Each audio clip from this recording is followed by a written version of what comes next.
ായിരുന്നില്ല. ലീഗിലുണ്ടാകുന്ന ജീർണത കൂടുതൽ ബാധിക്കുക മറ്റു പാർട്ടികളിലെ ജീർണതകളെക്കാളും മുസ്ലിം സമുദായത്തെയാണ്.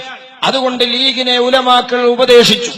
അങ്ങനെ ഉപദേശിച്ചപ്പോ ഈ മൗലവിമാരെന്ത് ചെയ്തു? ലീഗുകാർക്ക് എല്ലാ വെള്ളവും വെളിച്ചവും കൊടുത്തു. ഞങ്ങൾ ഉറച്ചു വിശ്വസിക്കുന്നു, അന്ന് ഉലമാക്കൾ ലീഗിനെ ഉപദേശിച്ചപ്പോ ലീഗിനെ നന്നാകാൻ വിട്ടിരുന്നുവെങ്കിൽ ലീഗ് തകരുമായിരുന്നില്ല, ലീഗിൽ ജീർണത വരുമായിരുന്നില്ല. പൊന്നാപുരം കോട്ടകളായി പല മണ്ഡലങ്ങളും ഇന്നും ലീഗിനുണ്ടാകുമായിരുന്നു, കിതക്കേണ്ടി വരുമായിരുന്നില്ല. പക്ഷേ എന്തേ ലീഗ് നന്നാകഞ്ഞത്? അത് ലീഗിലെ സാധാരണ ഉമറാക്കളെ കുഴപ്പമല്ല, ലീഗിലെ സാധാരണ മുസ്ലിം ചെറുപ്പക്കാരെ കുഴപ്പമല്ല. ഈ മൗലവിമാര് പിറകെ നിന്നിട്ട് എല്ലാ തോന്നിവാസത്തിനും തമ്മാടിത്തത്തിനും ഏണി വെച്ചു കൊടുത്തു. ഏണി വെച്ചു കൊടുത്തപ്പോഴോ മൊല്ലാക്ക നിന്ന് പാത്തിയ കുട്ടികൾ മരം കയറി പാത്തുമെന്ന നിലക്ക് സുഹൃത്തുക്കളെ, കേരളത്തിലെ സെക്കുലർ പാർട്ടികളിൽ ഉള്ളതിനേക്കാളും വൃത്തികെട്ട ജീർണതകൾ ലീഗിലുണ്ടാവുകയാണ്. കാരണം ലീഗിന്റെ തെറ്റുകൾക്ക് ഇവർ ദീന് കൊണ്ടാണ് പരിഹാരം പറഞ്ഞുകൊടുത്തത്. മമ്പാട്ടുള്ള ഒരു മൗലിയാര് സിംസാറിലൊക്കെ അയാൾ വയറിഞ്ഞു കൊടുക്കാണ്, ലീഗിന് ഏണി വെച്ചു കൊടുക്കാൻ. എന്താ പറയുന്ന കാര്യങ്ങള്? സമസ്ത എന്ന് പറഞ്ഞാൽ സ്വർഗം കിട്ടാനുള്ള പാർട്ടിയാണ്, എന്നാൽ ലീഗ് എന്ന് പറഞ്ഞാൽ ദുന്യാവ് കിട്ടാനുള്ളതാണ്. എന്താ ഇപ്പൊ ലീഗ് തന്നെ ആകണം എന്ന് പറയാനുള്ള കാരണം? അത് മൗലിയാര് പറഞ്ഞു തരും. സമസ്ത ഉണ്ടായ ദുന്യാവ് ആഖിറം കിട്ടും, ലീഗ് ഉണ്ടായ ദുന്യാവും കിട്ടും എന്നാണ് എന്റെ വിശ്വാസം. അതാണ്. എന്ത് വിശ്വസിച്ചാലും കുഴപ്പമില്ല. അങ്ങനെയാ വയലറിയല്. ഇന്റെ വിശ്വാസം എങ്ങനെയൊക്കെയാണ്? നിങ്ങൾ പോച്ച വിശ്വസിച്ചോളി അറിയാം, ഇയാൾക്ക് ചോറ് കൊടുക്കണോ? ഏതാണ് വിശ്വസിക്കേണ്ടതെന്നല്ലേ പറഞ്ഞു കൊടുക്കണ്ടേ? ഇയാള് പറയാണ് സമസ്ത സ്വർഗം കിട്ടാനാ. അത് മരക്കൽ തങ്ങളെ 90 കഴിഞ്ഞ് കുട്ടിണ്ടായി പെറ്റിടുന്ന സമസ്തയാണെങ്കിൽ സ്വർഗം ഇൻഷാ അല്ലാഹ് ഓക്കെയാണ്. അള്ളാഹു നമുക്ക് തൗഫീഖ്. എന്നാൽ ലീഗ് ഉണ്ടായ ദുന്യാവ് കിട്ടുള്ളൂ എന്നുള്ള അഭിപ്രായം നമുക്കില്ല. ലീഗ് ഉണ്ടായ ദുന്യാവ് കുറെ കിട്ടും, കോൺഗ്രസ് ഉണ്ടായാലും ദുന്യാവ് കിട്ടും, മാർക്സിസ്റ്റ് പാർട്ടി ഉണ്ടായാലും ദുന്യാവ് കിട്ടും. അത് മാങ്ങാനും അറിയണം, കൊണ്ടടക്കണോ നന്നാവും വേണം. അത്രയും നിർദ്ദേശം. ഇനി മൂപ്പര് പറയട്ടെ ലീഗിന്റെ പോരിശ. എന്തായാലും മാർക്സിസ്റ്റുകാരുടെയൊക്കെ നല്ല നമ്മളെ ലീഗ് തന്നെയല്ല, പാണക്കാട് തങ്ങളല്ല അവിടെ ഉള്ളത്. അല്ലേ? ലീഗില് പാണക്കാട് തങ്ങൾ മാത്രമേ ഉള്ളൂ, യു സി രാമനുല്ലേ? ലീഗില് പാണക്കാട്ടെ തങ്ങൾ മാത്രമേ ഉള്ളൂ, നമ്മളെ ജില്ലാ പഞ്ചായത്ത് പ്രസിഡന്റ് AP ഉണ്ണികൃഷ്ണനും ഇല്ലേ? എന്താ ഇബല് തലീ കെട്ടിയ മൂല്യമാര് ഏണിച്ചു കൊടുക്കുക? എന്തിനെ? ലീഗ് നന്നാകാനൊന്നല്ലത്. ലീഗാരെ കൊണ്ട് നമ്മളെ ഏറെറിയിച്ചണം. അതിന് ഈ കുട്ടികളെ നിങ്ങളെല്ലാം ചെയ്തോളി, നമ്മള് വേക്കലുണ്ട് എന്ന് പറഞ്ഞു കൊടുക്കുക. എന്തിനെ? ഇവൻ അസൂയ തീർക്കണം. അത് AP ഉസ്താദ് നശിച്ചാ തീരേണ്ടത്, ഈ പ്രസ്ഥാനം നശിച്ചാ തീരേണ്ടത്. ലീഗ് നശിച്ചാലും ഈ അസൂയ കമ്പനിന്റെ ചക്കൊൾത്തിപ്പോരിന് ലീഗിനെ ചട്ടുകമാക്കാൻ മതത്തെ ദുരുപയോഗം ചെയ്ത് ഏണി വെച്ചു കൊടുക്കുകയാണ് തലീ കെട്ടിയ മൂല്യമാര്. മറ്റേ അച്യുതാനന്ദനും പിണറായിക്കല്ലോ ഒരിക്കലെങ്കിലും ഒന്നിട്ടിട്ടുണ്ടാ? എന്തിനാ മനുഷ്യന്മാരെ പാലുണ്ടാക്കാൻ ഒന്നു? അത് ലുഹസ്കരിച്ചാനല്ലേ വേണ്ടി? പാലം തോടും റോഡുണ്ടാക്കാൻ ഒന്നുമാണോ? 90 കഴിഞ്ഞ സമസ്തേ ഇതാ ഞാൻ പായും തലക്കണിയുള്ളൂ കുട്ടിയില്ല എന്ന് പറഞ്ഞ് മനസ്സിലായില്ലേ? ചീനച്ചട്ടിയും പായും തലക്കണി ഉണ്ടായ പെറ്റർന്ന ലദ്ദത്ത് കിട്ടുവോ? കുട്ടി മുലകൊടുക്കാൻ വേണോ? കുട്ടി ഉണ്ടായാ പോരാ, നാട്ടുകൂടെ യാത്രയിട്ട് നടക്കണമെങ്കിൽ അന്തസ്സുള്ളൊരു പിതാവ് വേണം. ആ പിതാവ് വരക്കൽ തങ്ങൾ തന്നെ ആകണമെങ്കിൽ ആ നിലപാട് കയ്യിൽ വേണം. അതില്ലാതെ 90 കുളിച്ചാൽ അത് കുളിയാകൂല. ഇനി കുളിച്ചണ പോലെ എങ്ങനെയാ? പെറ്റിടുന്ന പെണ്ണ് മേത്തുള്ള നജസ് മുഴുവൻ അങ്ങാടി കൂടെ തെറിപ്പിച്ചാൻ പാടുണ്ടോ? റൂമിന്ന് കുളിച്ച് പുറത്തിറങ്ങണ്ടേ? ഇവര് കുളിക്കണ റോട്ട് കൂടിയാ, സകല വൃത്തിയോടും വിളിച്ചറിഞ്ഞു കാണും. അള്ളാഹു എല്ലാവർക്കും നല്ല ബുദ്ധി കൊടുക്കട്ടെ. ഇനിയോ സുഹൃത്തുക്കളെ, വേറൊരു മൂലര് പ്രസംഗിക്കാണ് നമ്മളെ റഹ്മത്തുള്ളാഹി ഖാസിമി. അയാൾക്കൊന്ന് നന്നാകാൻ കൂടുന്ന് നമ്മൾ കരുതിയിരിക്കും. എന്താ കാട്ടണ്? അയാൾ പറയും, നോക്കി നിങ്ങള്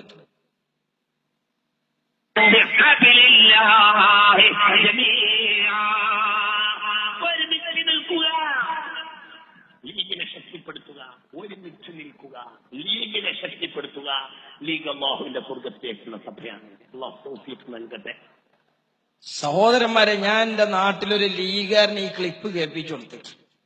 ഓൻ പറഞ്ഞു, അയ്യന്റെ മൂലര് അയാൾ അങ്ങനെ പറയണ്ടില്ല, ഇനി ഞങ്ങളാണല്ലോ ഇപ്പൊ അതുകൊണ്ട് കൂടുങ്ങ. ഏയ്, നിങ്ങൾ ആലോചിച്ച് നോക്കി, ലീഗ് സ്വർഗത്തേക്കുള്ള പാർട്ടിയാണെങ്കിൽ തൃശ്ശൂര് വിട്ടാ മാപ്പിളാര് പേര് കോണിമലായി സ്വർഗത്തേക്ക് എത്തുക.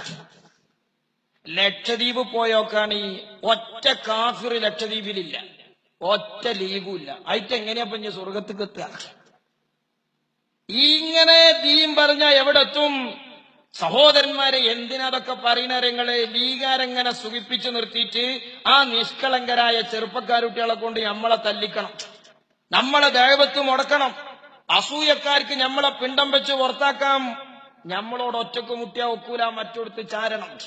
അതിനാ നിഷ്കളങ്കരായ ഉമറാക്കളെയും ചെറുപ്പക്കാരെയും ദുരുപയോഗം ചെയ്യുന്ന വൃത്തിയുടെ ലീഗ് നന്നാകാനല്ലത്. ഇതെന്തിനാരങ്ങള് ഈ ആയത്തൊക്കെ ഇങ്ങനെയൊക്കെ പ്രസംഗിച്ച 2 വോട്ട് കുറയല്ലേ ചെയ്യാ? നിങ്ങളൊന്ന് ആലോചിച്ച് നോക്കി, ലീഗ് നന്നാകുമോ? എന്നാൽ സഹോദരന്മാരെ, ഇതെന്തിനാരങ്ങൾ ആര് എവിടെ തോറ്റാലും ആണ് യൂത്ത് ലീഗാരെ കൊണ്ട് AP ഉസ്താനെ 2 പറയിപ്പിക്കുക. നബ്ബല ഈ അസൂയക്കൊരു ലദ്ദത്ത് കിട്ടും. അതുകൊണ്ടല്ലേ ഇലക്ഷൻ നടന്നാ, ഞാൻ ചോദിക്കട്ടെ, ഇത്തരം പച്ചയായി ആയത്ത് വളച്ചൊടിച്ച് ലീഗിന് വേണ്ടി സപ്പോർട്ട് ചെയ്ത് റഹ്മത്തുള്ള ഖാസിമി പ്രസംഗിച്ചു, സിൻസാറിലൊക്കെ പ്രസംഗിച്ചു. പലയിടത്തും ലീഗ് വിരുദ്ധ രാഷ്ട്രീയ കക്ഷികൾക്ക് ഇത് തലവേദന ഉണ്ടാക്കൂലേ? ഞാൻ ചോദിക്കട്ടെ, എവിടെയെങ്കിലും നിങ്ങൾ മതമില്ലെന്ന് പറയുന്ന മാർക്സിസ്റ്റുകാർ സിൻസാറിലൊക്കെ തെറിവിളിച്ച് പ്രകടനം നടത്തിയോ? റഹ്മത്തുള്ള ഖാസിമിയെ വിളിച്ചോ? റഹ്മത്തുള്ള ഖാസിമിയുടെ മാതൃസംഘടനാ സെക്രട്ടറിയായി ചെറുശ്ശേരിയെ വിളിച്ചോ? എന്തേ വിളിക്കാഞ്ഞത്? ആ പാർട്ടികളുടെ പിറകെ കോൺഗ്രസിന്റെയും BJPയുടെയും മാർക്സിസ്റ്റ് പാർട്ടിയുടെയും പിന്നിൽ തോന്നിവാസങ്ങൾക്ക് ആയത്തോതി ഏണി വെച്ചു കൊടുക്കാൻ തലപ്പാവുള്ള പണ്ഡിത കോലങ്ങൾ ഇല്ലാത്തതുകൊണ്ട് ആ പാർട്ടികളിൽ ജീർണതയ്ക്ക് പരിധിയുണ്ട്. എന്നാൽ ഇപ്പുറത്ത് ഈ വിവരമില്ലാത്ത സാധാരണ മുസ്ലിം ചെറുപ്പക്കാർക്ക് എല്ലാ തോന്നിവാസങ്ങൾക്കും ദീന് വളച്ചൊടിച്ച് ഏണി വെച്ചുകൊടുത്ത് ആ കുട്ടികളെ ഈ മൗലവിമാരുടെ അസൂയ തീർക്കാൻ AP ഉസ്താദിനെതിരെ തിരിക്കാൻ മതം ദുരുപയോഗം ചെയ്തതുകൊണ്ട് സമുദായത്തിലെ ചെറുപ്പക്കാർ വൃത്തികേടായി. ഫലമെന്തായി? ആലിമീങ്ങളെ തെറി പറയുന്ന തെരുവുകളുണ്ടായി. കുഫിരിയത്തിലേക്ക് പോകുന്ന മുസീബത്ത് വന്നു. ഞാൻ ചോദിക്കട്ടെ, ഒരു ആലിമിന്റേതല്ല, ആരുടെ കോലം കെട്ടലും അപകടമാണ്. ലഅനല്ലാഹുൽ മുസവ്വിരീൻ, കോലം ഉണ്ടാക്കുന്നവർക്ക് അല്ലാഹുവിന്റെ ശാപമുണ്ട്. ഖാല റസൂലുള്ളാഹി സ്വല്ലല്ലാഹു അലൈഹി വസല്ലം പറയാൻ, അതന്നെ തെറ്റ്. ആ കോലം ആലിമീങ്ങളെ നിന്ദിക്കാനാകുമ്പോ അത് കൂടുതൽ അപകടം. ആ നിന്ദിച്ച കോലം തക്ബീർ ചൊല്ലി കത്തിക്കുമ്പോ ദീനിലെ വലദിക്റുല്ലാഹി അക്ബർ, ദീനിലെ പ്രധാനപ്പെട്ടൊരു ദിക്റിനെ അവമതിച്ച് കുഫ്രിയത്ത് ആശങ്കപ്പെടേണ്ട തെറ്റ്. ഈ തെറ്റുകളൊക്കെ കടുക് മണിയോളം പടച്ചോനെ പേടിയില്ലാതെ മുസ്ലിം യൂത്ത് ലീഗിന്റെ പേരിൽ ചെറുപ്പക്കാർ ചെയ്തു കൂട്ടിയത് എന്തുകൊണ്ടാണ്? ഈ മൗലവിമാരുടെ ആയത്തോത്തുകൊണ്ടാണ്, ചേളാരി സമസ്തക്കാരുടെ ഏണി വെച്ചു കൊടുക്കൽ കൊണ്ടാണ്. അതുകൊണ്ട് എന്തുണ്ടായി? നമ്മുടെ നിഷ്കളങ്കരായ ചെറുപ്പക്കാര് നാശമായി, അല്ലേ? എന്നാൽ ലീഗാര് ജയിച്ചപ്പോഴുള്ള മുദ്രാവാക്യം നോക്കിങ്ങള്, കോലം കത്തിക്കല് നോക്കിങ്ങള്, തക്ബീർ ചൊല്ലിയിട്ടാണ്.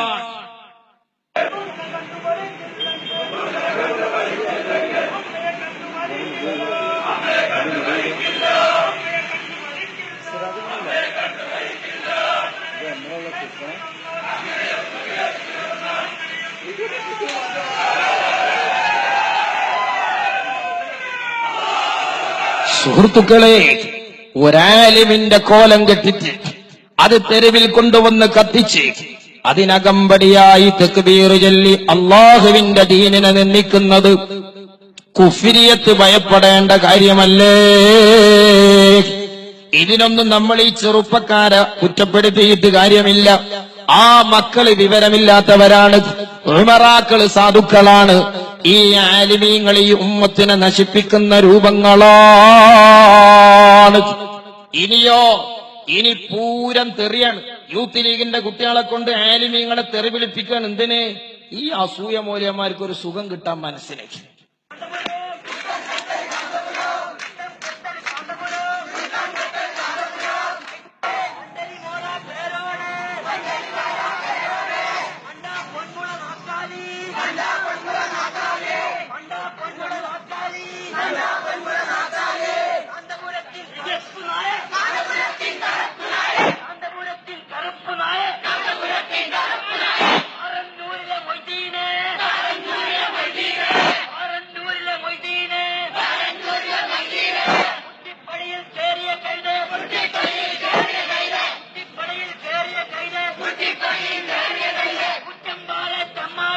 സുഹൃത്തുക്കളെ, മതമില്ലെന്ന് പറയുന്ന മാർക്സിസ്റ്റുകാർ, ആ മാർക്സിസ്റ്റുകാർ ജയിച്ച കുറച്ചു മണ്ഡലെന്നെങ്കിലും ഇല്ലേ ലീഗിന്റെ അത്രല്ലാന്ന് കൂട്ടുക? എവിടെയെങ്കിലും ഈ റഹ്മത്തുക്കൾക്കെതിരെ തോന്നിയാസം വിളിച്ചോ, സിംസാറിലക്കിനെതിരെ വിളിച്ചോ, കോൺഗ്രസുകാര് വിളിച്ചോ, ബിജെപിക്കാര് വിളിച്ചോ, എന്തുകൊണ്ട് വിളിച്ചില്ല? തെറ്റിന് ദീൻ പറഞ്ഞ് ന്യായീകരണം കൊടുക്കാൻ തലീക്കെട്ടാര് പിറകിലുണ്ടായില്ല. ഇനിയോ, ഇനി സുഹൃത്തുക്കളെ, കഴിഞ്ഞ ഇലക്ഷനിൽ കുറെ പെണ്ണുങ്ങൾ മത്സരിച്ചു. പലയിടത്തും പല പെണ്ണുങ്ങളും തോറ്റു. തോറ്റിയിൽ ലീഗിന്റെ ഉണ്ട്, മാർക്സിന്റെ ഉണ്ട്, കോൺഗ്രസിന്റെ ഉണ്ട്, ഒക്കെ ഉണ്ട്. എന്നാൽ എവിടെയെങ്കിലും ആഭാസകരമായി വൃത്തികെട്ട ലൈംഗിക ചുവയുള്ള ഒരു ആഹ്ലാദ പ്രകടനം നടന്നിട്ടുണ്ടോ? ഉണ്ടോ? എന്താ, മാർക്സിസ്റ്റുകാർ കുറച്ച് കുടിച്ചു തുള്ളിയാലും കുടിച്ചാതെ തുള്ളുന്ന ലീഗാരെ ഡോസിക്ക് എത്തണില്ല എന്ന അവസ്ഥ വന്നാൽ എന്തൊരു മുസീബത്താണ്, അതെന്തൊരു അപകടമാണ്. നോക്കൂ സഹോദരങ്ങളെ, ഒരെലക്ഷനിൽ തോറ്റ സ്ഥാനാർത്ഥിയുടെ കോലം പർദ്ദ ധരിച്ച്, ഒന്ന് പർദ്ദയെ നിന്ദിക്കുക, രണ്ടാമത്തേതൊരു മനുഷ്യൻ മറ്റൊരാളുടെ കോലം സ്വീകരിക്കൽ.